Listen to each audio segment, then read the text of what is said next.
انت هتفضل كده طول اليوم يعني بتقلب في التليفون؟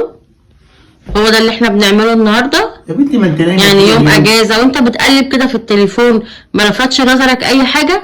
لفت نظر ايه؟ عادي يعني، في ايه؟ مش عارفه في ايه. يا بنت ضربه بوز ليه؟ طب في ايه؟ طب فهميني، انا عملت لك انا ايه؟ اصل قاعد كده ولا على بالك اي حاجه، ولا كأن النهارده في مناسبه ولا اي حاجه. مناسبه؟ اه مناسبه ايه النهارده يعني؟ النهارده 15 شعبان يعني. 15 شعبان. النهارده الفالنتين يا عمرو. فالنتين؟ اه. يا بنت انت صغيره على الكلام ده، انت عندك عيال يا بنتي. يعني ايه عندي عيال؟ يعني خلاص كبرت على الكلام ده. والله انت كبرت. بس اتكلم عن نفسك بقى، ما تقولش كبرت.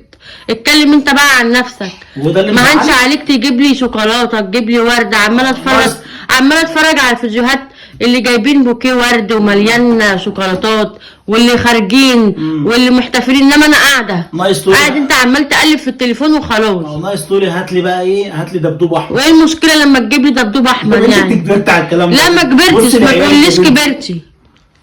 طب يلا قومي البسي كده ولبسي العيال. طب ما تقول من بدري بقى يلا. بدل ما انا قاعده متضايقه. يلا لبسيهم وتقلي عليهم بس ما توديناش مكان مفتوح علشان الدنيا ساقعه قوي. لا يا حبيبتي، والعيال ما تبردش. يا بنت انا هوديكي، هنروح لامي، هنروح نشوفها ونقضي معاها اليوم كده.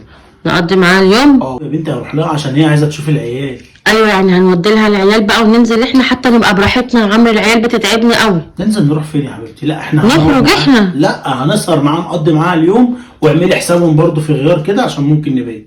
لا والله. والله. والله يعني مناسبه زي ديت عايز تروح تقضيها مع ماما؟ انت ليه عاملاها مناسبه يا بنتي؟ هو ايه اللي ليه عاملاها مناسبه يعني؟ احنا ياما جبنا دباديب وياما جبنا شوكولاته. طب وايه المشكله؟ وفي الآخر ايه اللي ياما جبنا؟ ما خلاص كفايه. والله هو كل المتجوزين بيبقى خلاص كفايه.